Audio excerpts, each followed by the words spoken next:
오늘 우리에게 주신 하나님의 말씀은 요한복음 12장 12절에서 36절까지의 말씀입니다. 봉독은 26절까지만 하겠습니다.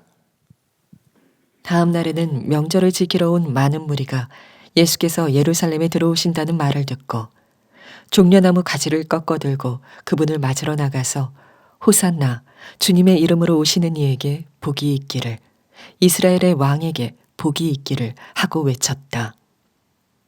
예수께서 어린 나귀를 보시고 그 위에 올라타셨다. 그것은 이렇게 기록한 성경 말씀과 같았다. 시온에 따라 두려워하지 말아라. 보아라, 내 임금이 어린 나귀를 타고 오신다. 제자들은 처음에는 이 말씀을 깨닫지 못하였으나 예수께서 영광을 받으신 뒤에야 이것이 예수를 두고 기록한 것이며 또 사람들도 그에게 그렇게 대하였다는 것을 회상하였다. 또 예수께서 무덤에서 나사로를 불러내어 죽은 사람들 가운데서 살리실 때에 함께 있던 사람들이 그 일어난 일을 증언하였다. 이렇게 무리가 예수를 맞으러 나온 것은 예수가 이런 표징을 행하셨다는 말을 들었기 때문이다. 그래서 바리새파 사람들이 서로 말하였다.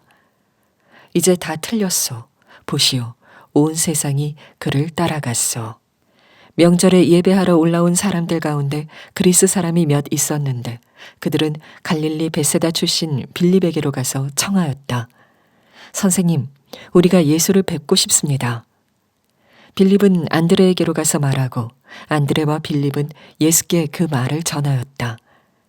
예수께서 그들에게 대답하셨다.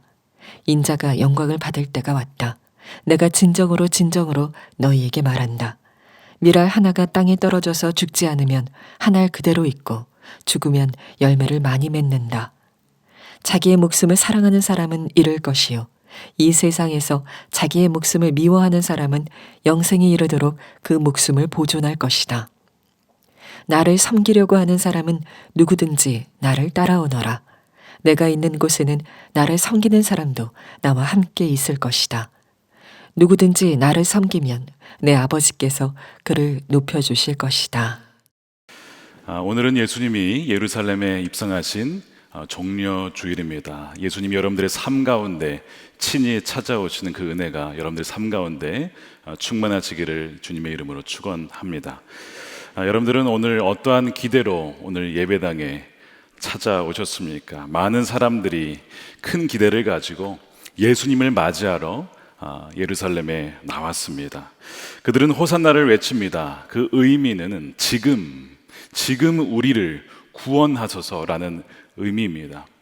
경제적으로 또 정치적으로 너무나 어려운 상황에 있던 이들이 바로 주님께 우리의 삶을 구원해 달라고 간절한 마음으로 외치는 것이죠. 그러면서 종려나무 가지를 길에 깔고 또한 그것을 흔들면서 주님을 맞이합니다. 이 종려나무라고 하는 것은 기쁨과 또한 승리, 영광을 상징하는 나무입니다.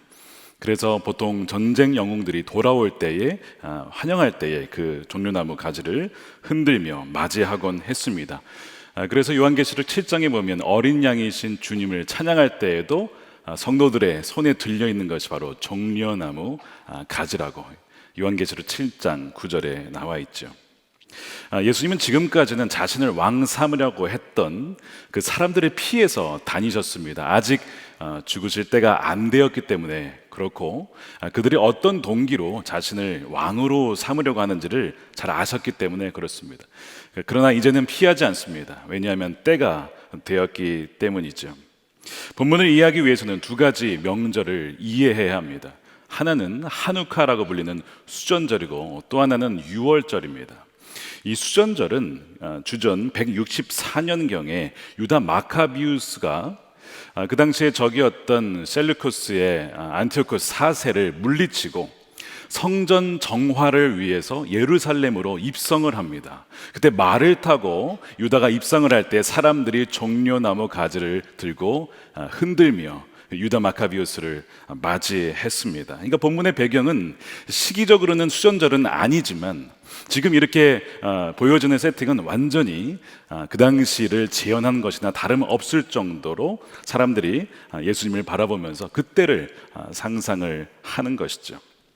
또 하나는 유월절입니다. 절기상으로는 유월절이라서 이제 한 5일 뒤면 유월절을 맞이하게 됩니다. 그러니까 예수님은 이방 나라로부터 이 이스라엘을 구원하기 위한 왕으로서 동시에 유월절 때 어떤 의미죠? 애굽에서 이스라엘 백성들을 구원하기 위해 하나님이 놀라운 일을 행하셨던 것처럼 그런 의미로 예수님은 지금 예루살렘에 입성을 하시는 겁니다. 그러니까 수전절과 유월절 두 개의 배경을 합쳐보면 예수님이 예루살렘에 어떤 마음으로 어떤 목적으로 오시는지를 더 잘 이해할 수가 있습니다. 그렇다면 예수님은 이렇게 환호하는 백성들을 보면서 어떠한 마음을 가지셨을까? 병행 본문입니다. 누가복음 19장에 보면은 예수님 마음이 두 가지가 있음을 볼 수가 있는데요. 하나는 무엇이냐면 이 백성들의 찬양은 나를 향한 찬양은 마땅하다라는 겁니다. 거기에 보면 바리새인들이 예수님께 와서 따지는 거예요. 당신들의 제자들을 좀 말리라는 겁니다. 이렇게 소리치지 못하게 하라는 겁니다. 그때 유명한 얘기를 하십니다. 누가복음 19장 40절인데 이 사람들이 잠잠하면 돌들이 소리칠 것이다 라는 얘기를 해요. 왕을 맞이하는 이 사람들의 환영과 찬양은 당연한 것이다. 그러면서 찬양은 마땅하다는 얘기를 하셨어요. 그러면서 두 번째 마음이 있는데 동시에 슬픈 마음이 있으셨습니다. 41절이에요. 예수님께서 예루살렘 가까이에 오셔서 그 도성을 보시고 우셨다라는 겁니다. 그리고 이렇게 말씀하셨다. 오늘 너도 평화에 이르게 하는 일을 알았더라면 좋을 터인데 그러나 지금 너는 그 일을 보지 못하는구나. 그들의 영적인 무지로 인하여서 결국에는요 예루살렘이 멸망을 하게 돼요. 몇십 년 뒤에 이르긴 하지만 예수님은 그들의 영적인 무지와 예루살렘이 파괴되어지고 수많은 이들이 죽을 것을 보시고 우셨다는 겁니다. 주후 73년경에 마사다라는 곳에서 로마에 항전을 하다가 전체가 다 자결을 하고 비극적으로 끝나게 되죠. 그들이 택한 방식은 무력과 폭력과 항쟁이었습니다. 예수님의 눈물은 이들이 예수님이 어떠한 왕으로 오셨는지를 잘 모름에서, 즉 평화의 왕으로 오셨는데 전쟁의 왕으로 오신 줄 알고 착각하여서 결국 그 일로 인하여서 그들이 멸망당하는 그 상황을 무척 안타까워하시면서 눈물을 흘리셨다는 겁니다. 그들은 예수님을 오해했습니다. 우리를 구원하셔서 무력으로 폭력으로 우리를 구원해 주실 줄 알았던 것이죠.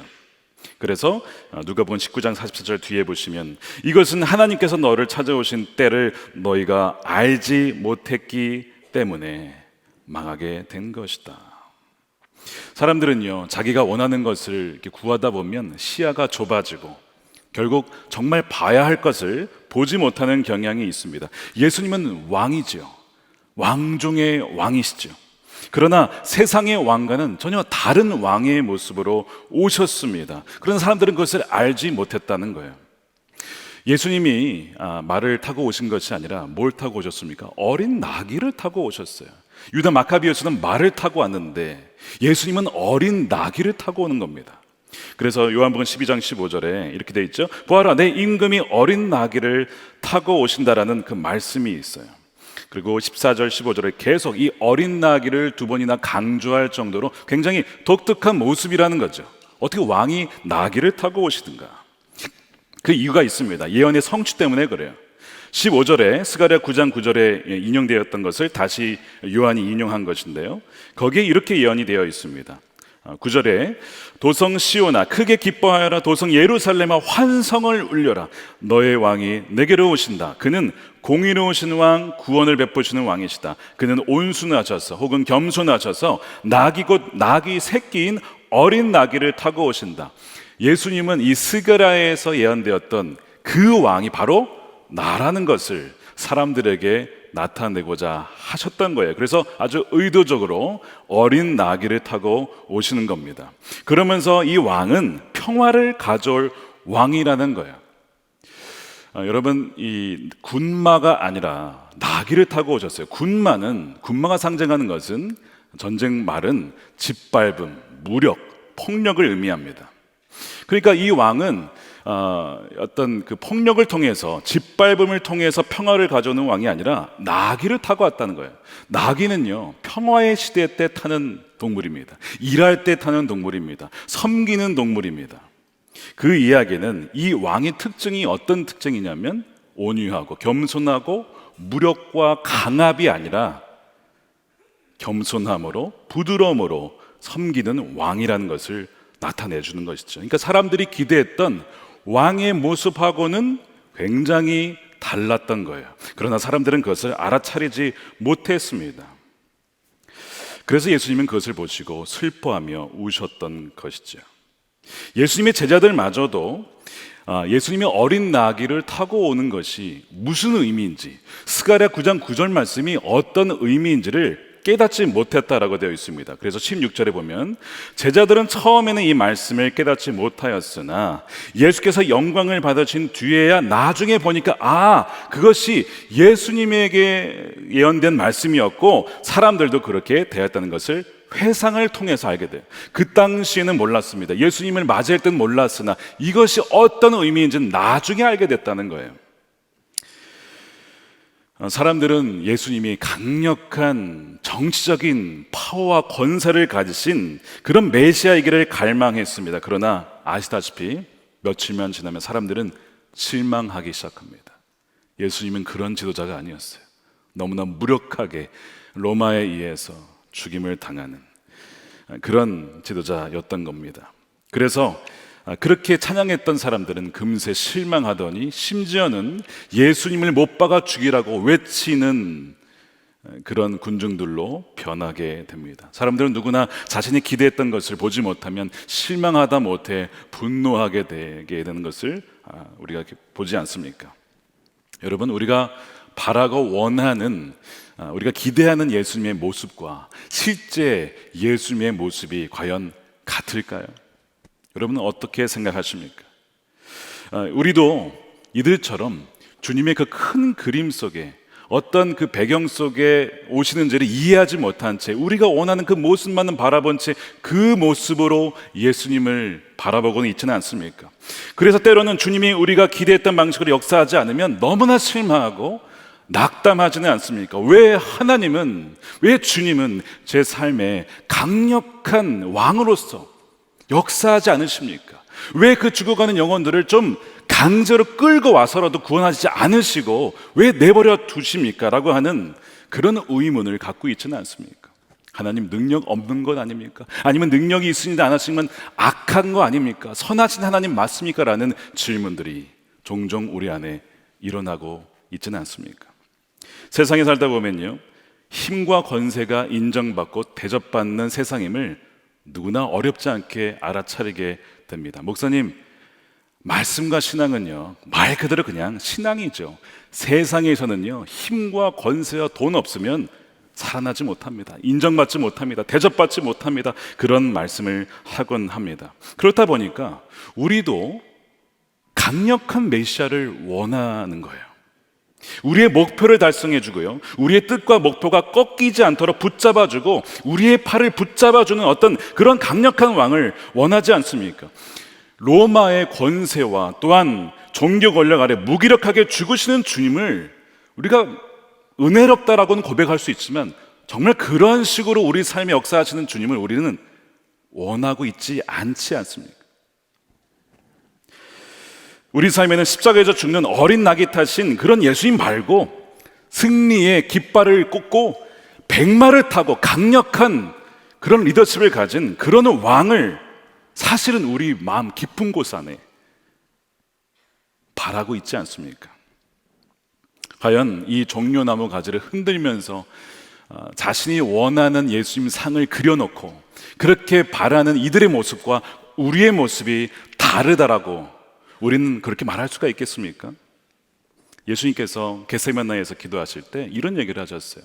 시험에 들지 않도록 깨어 기도하라. 이 시험은 유혹입니다. 그럼 무슨 유혹을 말하는 것일까요?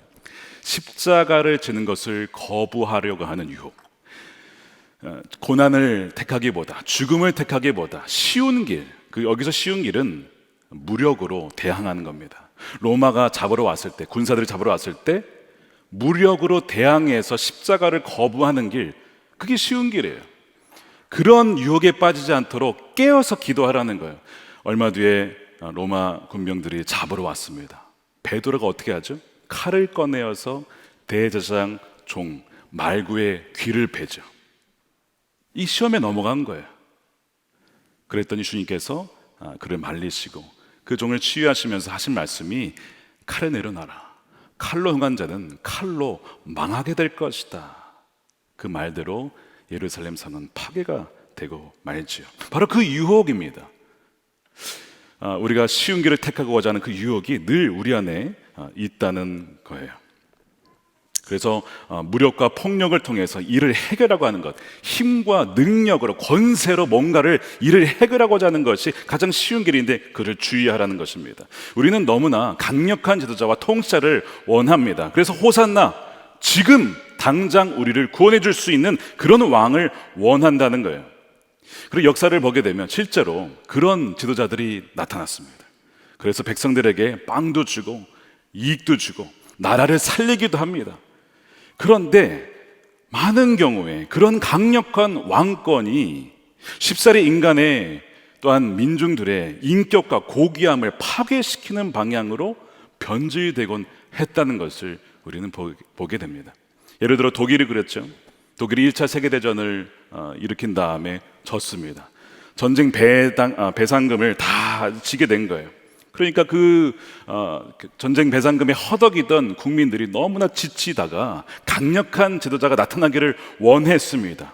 그 당시에 600%가 넘는 인플레이션 현상과 장기 실업 사태, 한 달 월급을 다 털어서 살 수 있는 게 포도 몇 송이라면 여러분 믿으시겠습니까? 그 당시에 독일 국민들이 그랬다는 거예요. 강력한 리더십을 원했는데 찾아냈어요. 누구냐면 바로 히틀러입니다. 히틀러가 이 모든 경제 문제를 해결하고 또한 아우토반을 건설하면서 어떤 독일판 뉴딜 정책을 핀 것이죠. 산업을 일으킵니다. 나라가 살아납니다. 강력해집니다. 그러다 못해 어느 정도로 가게 되냐면 결국에는 오스트리아 빈을 침공을 하고 폴란드를 침공하고 영역을 넓히는 거예요. 전쟁은 악한 것인데 전쟁이 선이 되는 거예요. 왜? 우리나라의 유익이 되니까. 사람들이 분별력을 잃기 시작합니다. 그러더니 독일의 많은 그리스인들이 일부를 제외하고 교인들과 일부를 제외하고는 많은 그리스도인들이 히틀러를 찬양을 했습니다. 하나님이 이 나라를 구해 주시려고 보내주신 메시아구나, 이렇게 칭송했다는 거예요. 그렇게 해서 정말 독일은 승승장구를 했지만 아시다시피 연합군에 의해서 패배를 하더니 많은 독일의 장병들이 죽어나가기 시작합니다.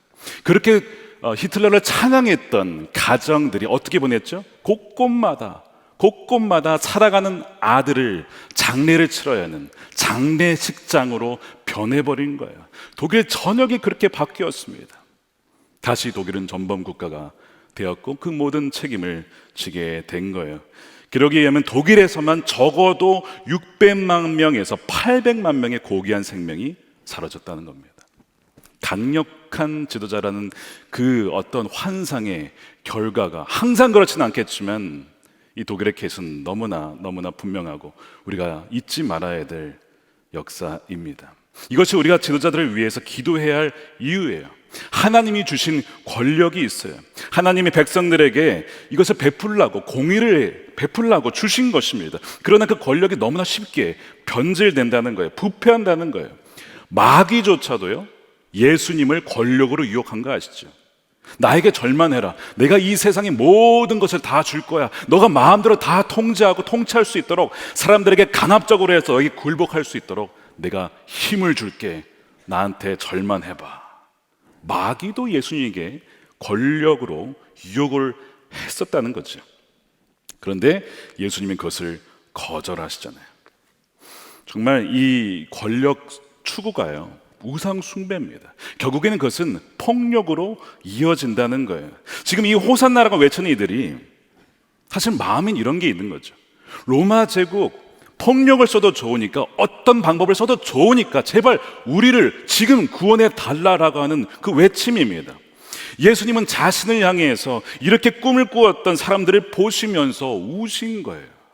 비록 이들의 찬양은 마땅한 것이긴 하지만 동시에 그들이 어떤 동기로 찬양한 것인지를 아셨기 때문에 동시에 우셨다는 것입니다.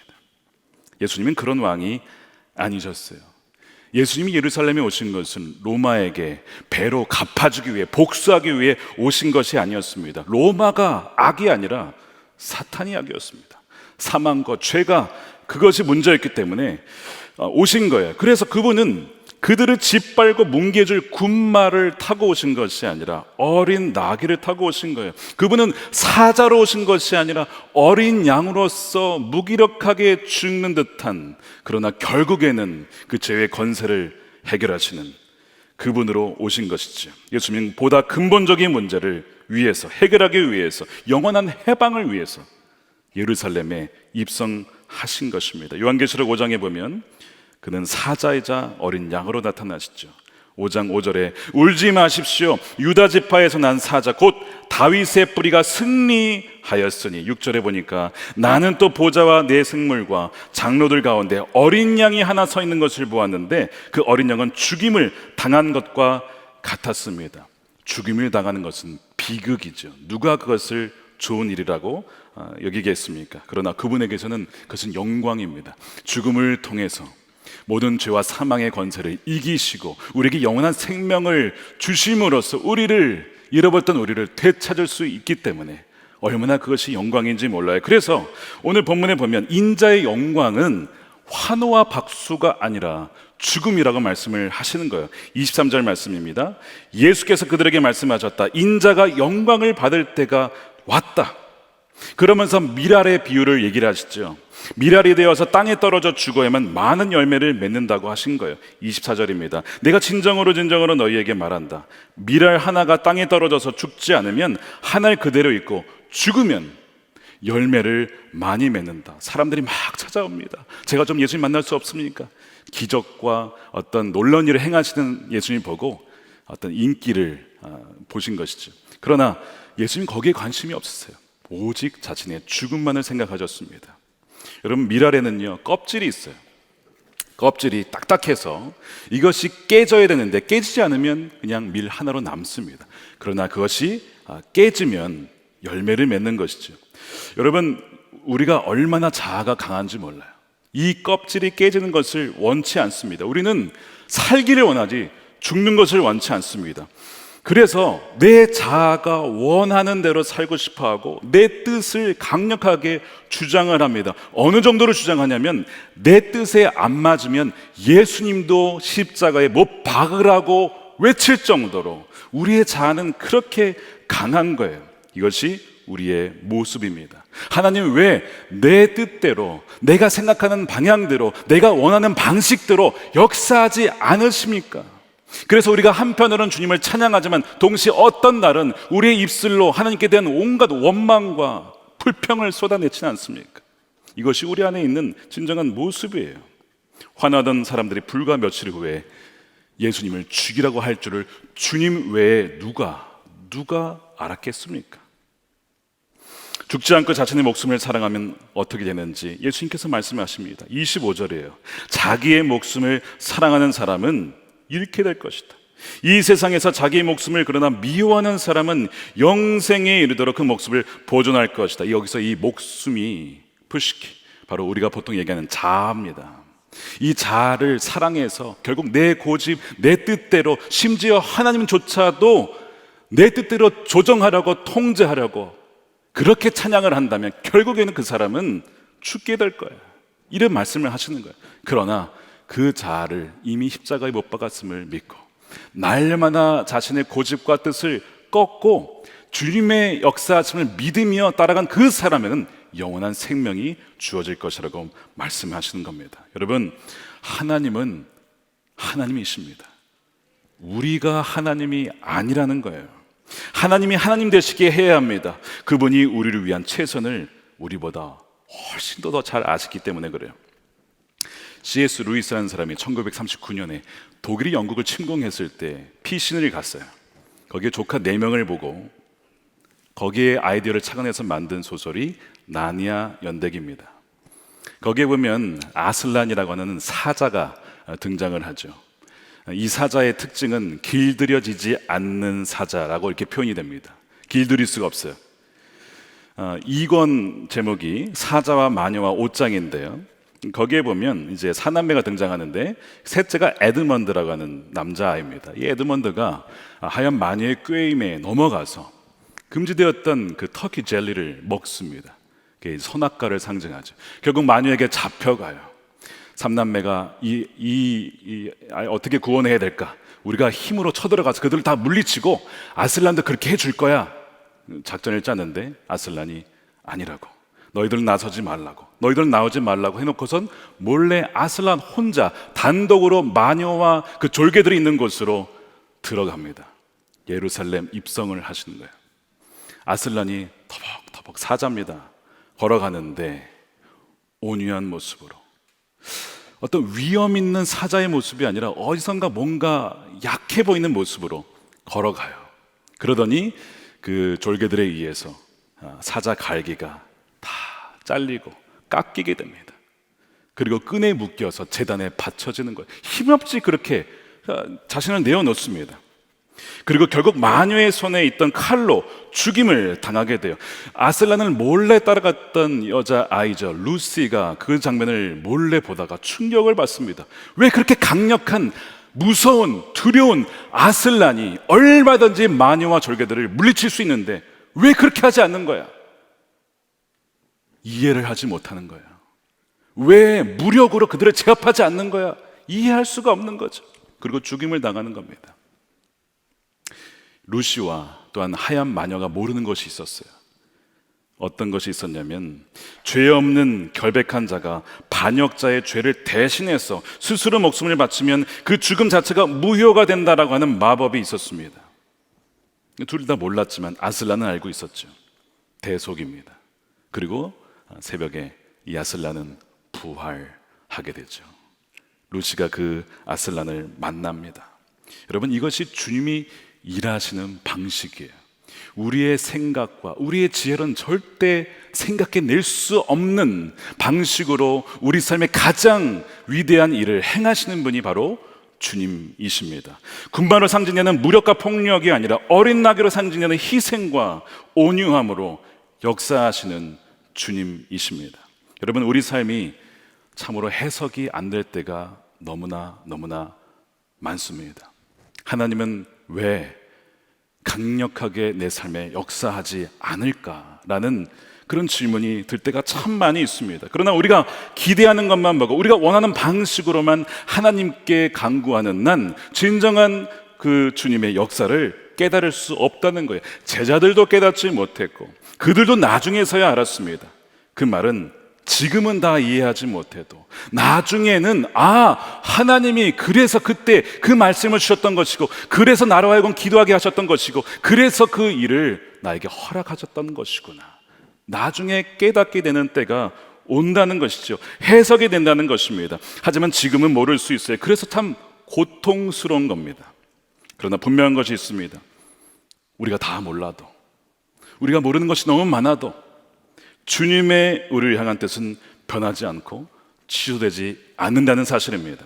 그분의 사랑은 흔들림이 없습니다. 그리고 하나님의 가장 미련하심이 우리의 가장 지혜로움보다 훨씬 더 지혜로우시다는 사실입니다. 예수님과 우리의 생각이 달라요. 그분은 단지 로마의 압제에서 우리를 구원하러 오신 게 아닙니다.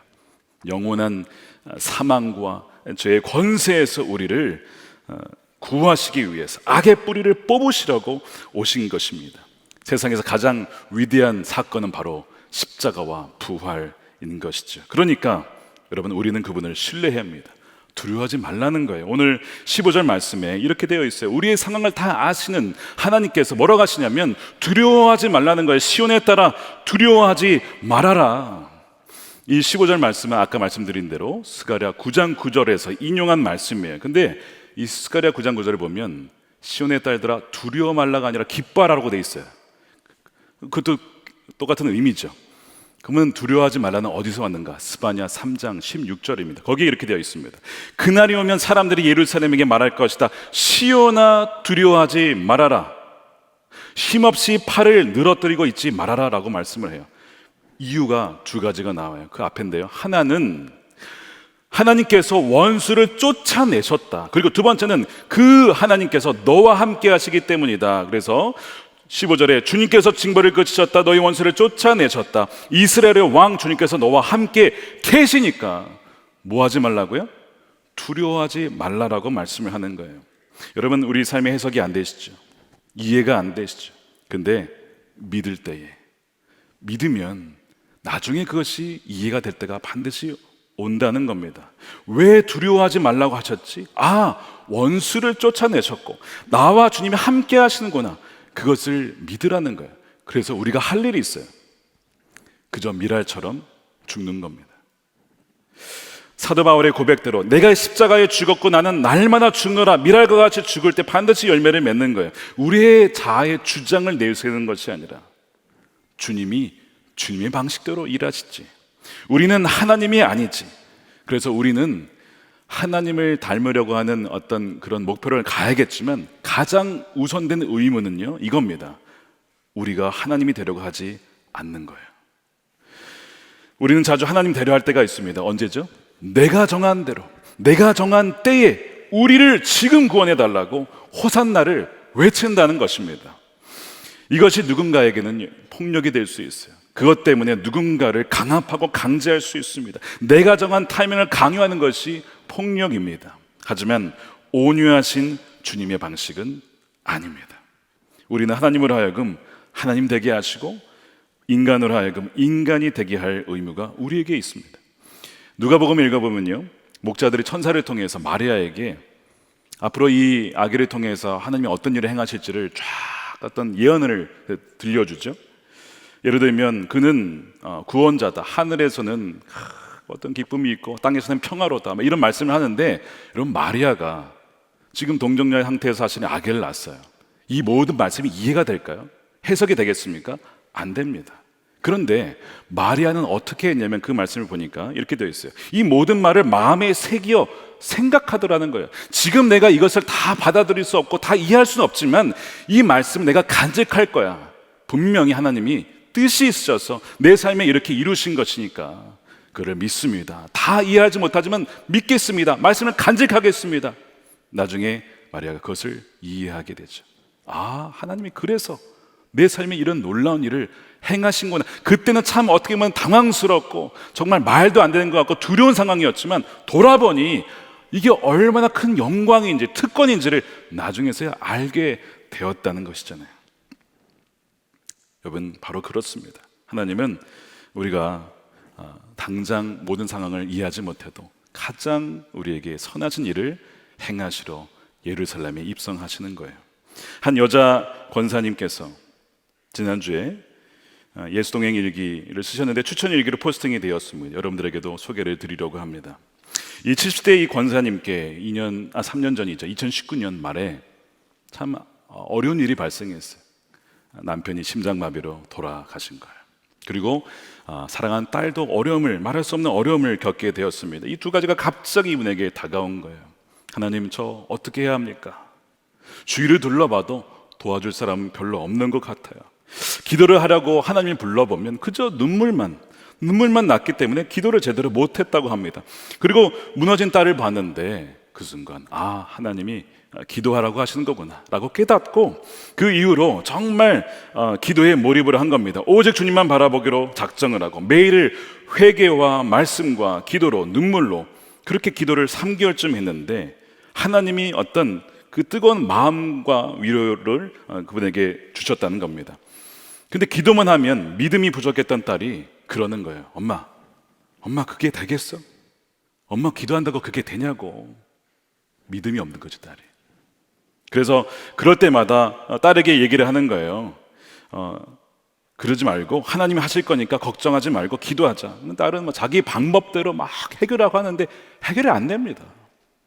그래서 기도하자 그러면 또 그러는 거예요. 엄마 그게 되겠냐고. 엄마 그게 되겠어? 오히려 엄마를 혼내는 거야, 딸이. 그러나 이 권사님이요, 포기하지 않고 계속 기도의 자리에 나아가는데요, 어느 날 딸이 다가와서 엄마의 손을 탁 붙잡더니 그런 얘기를 하더랍니다. 엄마, 진짜 되네. 하나님을 경험하게 된 거예요. 정말 말도 안 되는 상황을 통해서 그때 그 당시에 원했던 어떤 일이 다 틀어져서 정말 이해가 안 됐어요. 왜 하나님이 이렇게 막으셨는가? 돌아보니까 하나님이 그 일을 떼게 하시고 일로 바꾸시려고 했던 것을 그때는 몰랐는데 돌아보니까 하나님이 그러셔서 우리에게 그런 어려운 일을 주셨다는 것을 나중에서야 깨닫게 된 거예요. 이 딸이 어떤 이제 좋은 잡을 얻으셨나 봐요. 그러더니 월급을 받았어요. 그리고 엄마한테 와서 이런 얘기를 하는 거예요. 엄마, 나 11조 할 거야. 그렇게 믿음이 없던 딸이 그 입술에서 11조를 한 거예요. 하나님의 내일 삶의 그 일을 행하셨다라고 고백을 하는 겁니다. 그러면서 그 권사님이 이런 얘기를 하셨어요. 하나님이 기가 막히게 사랑하는 딸이 되었구나. 주님, 이제 제 딸이 하나님을 기가 막히게 사랑하는 딸이 되기를 기도합니다. 그러면서 마지막에 이렇게 정리를 하셨습니다. 지난 2년을 되돌아보니까 주님이 일하실 때 조급해하지 말고 믿고 신뢰하며 기다리는 것이 얼마나 중요한지를 깨달았습니다. 또한 그렇게 기다릴 줄 아는 마음도 주시는 것을 주님이심을 알았습니다. 주님과 동행한 지난 2년의 감격의 순간순간이 모두 은혜였습니다. 하나님 감사합니다. 이렇게 쓰셨어요. 우리가 다 이해하지 못해도 하나님이 우리를 위해서 예루살렘에 입성하시는 거예요. 그리고 정말 우리에게 우리가 원하는 것이 아니라 우리에게 가장 필요한 것이 무엇인지를 하나님 들어주시기 위해서 우리에게 오시는 것이죠. 그랜트 컬펙스털러라고 하는 분이 쓴 시가 있습니다. 직물 짜는 분, 영어로는 The Weaver라고 되어 있는데요. 이런 시입니다. 제가 읽어드리겠습니다. 내 삶은 내 주님과 나 사이의 직물짝이다. 나는 색상을 선택할 수 없고 주님은 꾸준히 일하신다. 주님은 자주 슬픔을 짜시는데 나는 어리석게도 교만에 빠져서 주님이 위쪽을 보시고 나는 아래쪽을 본다는 사실을 망각하곤 한다. 짓기가 조용해지고 북이 움직임을 멈춘 뒤에야 하나님은 직물을 펴서 그 이유를 설명해 주실 것이다. 직물 짜는 분의 능숙한 손에는 그분이 계획하신 무늬에는 검은색 실이 금색, 은색 실만큼이나 필요하다.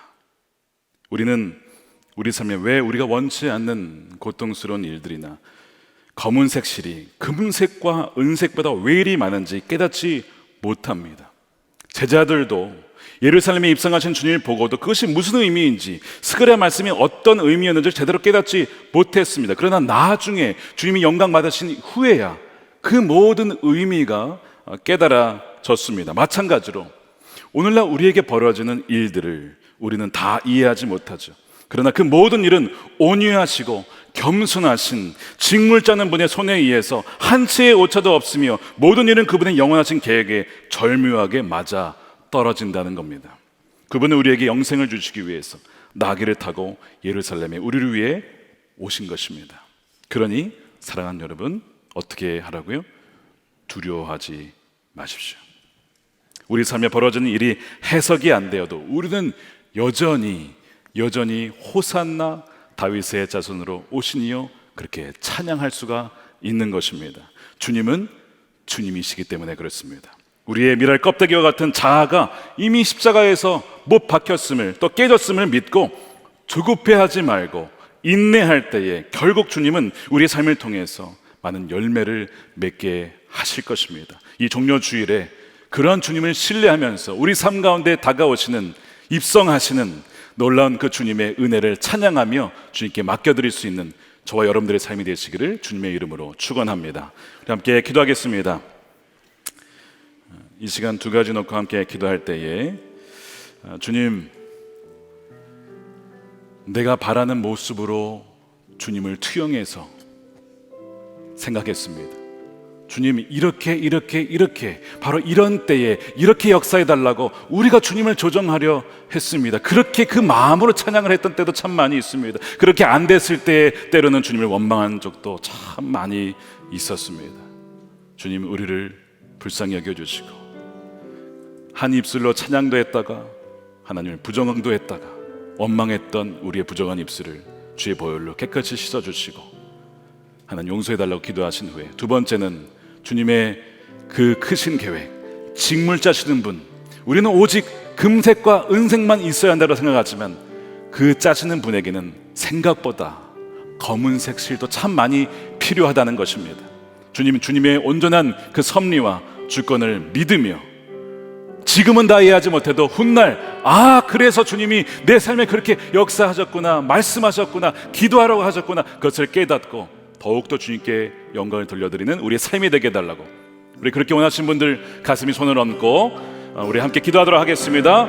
하나님 감사합니다. 그렇습니다. 하나님, 우리의 입술이 때로는 아버지 하나님, 아버지 주님을 찬양하지만 때로는 원망과 불평의 입술로 아버지 앞에 나아갈 때가 참 많이 있었음을 이 시간 회개하며 고백합니다. 아버지, 그럼에도 불구하고 아버지 우리에게 아버지 하나님 다가오시고 예루살렘에 입성하여 주셔서 결국에는 그 사망의 권세를 아버지 물리치시고 아버지는 우리에게 영원한 생명을 주시고자 오시는 주 예수 그리스도의 그 크신 은혜를 찬양합니다. 그들의 삶 가운데 이해할 수 없는 많은 일들이 벌어집니다. 아버지 하나님, 그러나 가장 우리에게 필요한 것이 무엇인지를 아시는 그 주님께서 식물 짜시는 그 능숙한 손으로 우리의 삶을 아버지 짜시고 이끌어가시고 하나님 인도해 주시기를 원합니다. 호산나, 주님을 찬양합니다. 아버지, 우리를 구원하신 주님을 온전히 찬양합니다. 하나님의 크신 은혜에 감사를 드립니다. 우리가 무지하여서 주님을 잘 알지 못할 때에도 주님은 우리를 떠나지 아니하시고 우리 삶에 다가오시며 또한 우리의 궁극적인 구원을 위하여서 하나님 오시는 주님을 찬양합니다. 오늘도 우리로 하여금 성전에 모이게 하여 주시고 말씀을 듣게 하시고 또한 주님을 붙잡게 하시는 분도 바로 주님이심을 믿고 또한 감사를 드립니다. 너무나 많은 시간들 주님을 찬양하면서도 동시에 주님의 그 계획을 신뢰하지 못하고 하나님 때로는 원망하며 불평하였던 우리를 주여 긍휼히 여겨주시고 우리 모든 부정한 입술을 정결케 하여 주시옵소서. 하나님, 정말 우리의 입술로 호산나 다윗의 자손이여 오신 자에게 복이 있다라고 찬양하며 그렇게 영광 올려드리는 우리의 삶이 되게 하여 주시고 우리의 삶을 너무나 잘 아시는 주님께서 직물 짜는 분의 그 능숙한 손으로 우리의 삶을 짜실 때에 하나님, 우리는 검은색 실은 싫다라고 하나님, 내가 이해할 수 없는 일, 고통스러운 일은 싫다고 빼겠지만 그러나 그 모든 우리 삶을 아신 주님께서 금색과 은색만이 아니라 많은 경우에 때로는 검은색 실도 허락하셔서 나중에는 그 모든 것이 조화롭게 이루어지는 하나님 그 놀라운 계획을 우리가 믿사오니 그 믿음 가지고 하루하루를 기쁨과 감사로 주를 신뢰하며 나갈 수 있는 우리 모든 성도들이 되게 하여 주시옵소서. 이 시간에 하나님, 우리 귀한 것으로 주님께 구별하여서 11주로 주님께 올려드립니다. 감사헌금으로, 성경헌금으로, 또한 건축헌금으로, 구제헌금으로 주님께 구별해 드릴 때 드리는 손길과 저희 마음의 중심을 받아주시고 하나님 나라 영광 위하여서 더욱더 크게 쓰임받게 하여 주시며 또한 주는 자가 복이 있다라는 그 말씀대로 하나님, 주의 드린 손길 가운데 저희 가정 가운데 하나님의 크신 은혜와 복이 넘치게 하여 주시옵소서. 쏘이는 곳곳마다 죽어가는 영혼들과 또한 사람들이 살아나는 귀한 역사가 있게 하여 주시옵소서. 이 나라가 하나님을 경외하는 나라가 되며 지도자와 대통령을 비롯한 모든 지도자들이 하나님을 따라 하나님을 경외하며 그 말씀대로 백성들을 통치하며 다스릴 수 있도록 하나님 역사하여 주시옵소서. 남과 북이 복음으로 속히 통일되게 하여 주시고 억눌렸던 자들을 해방시켜 주시며 열방에 주 예수 그리스도의 복음이 흘러갈 수 있도록 지금도 각 선교지에서 그 선교지에서 기도하며 그 자리를 떠나지 아니하는 우리 선교사님들에게 날마다 세움과 능력을 주시고 새로운 부흥의 선교 역사가 문이 활짝 열릴 수 있도록 주님 그 길을 열어 주시옵소서. 그렇게 하실 주님을 찬양합니다. 감사드리며 우리 주 예수 그리스도의 이름으로 기도드립니다. 아멘. 우리 다 같이 일어나셔서 당신은 영광의 왕 우리 찬양하도록 하겠습니다.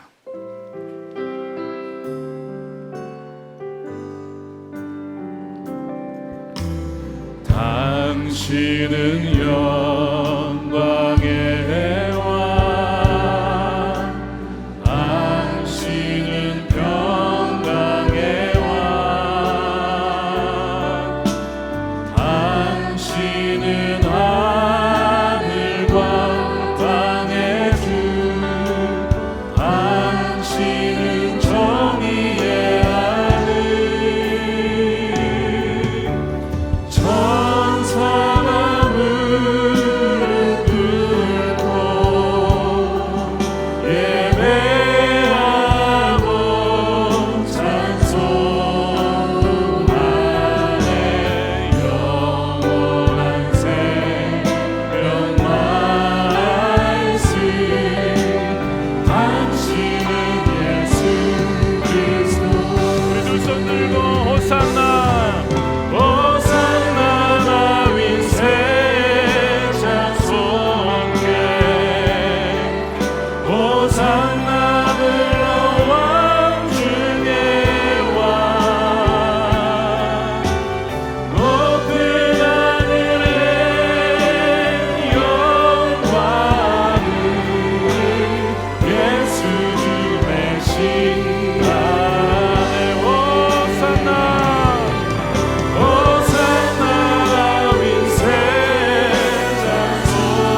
기도하겠습니다.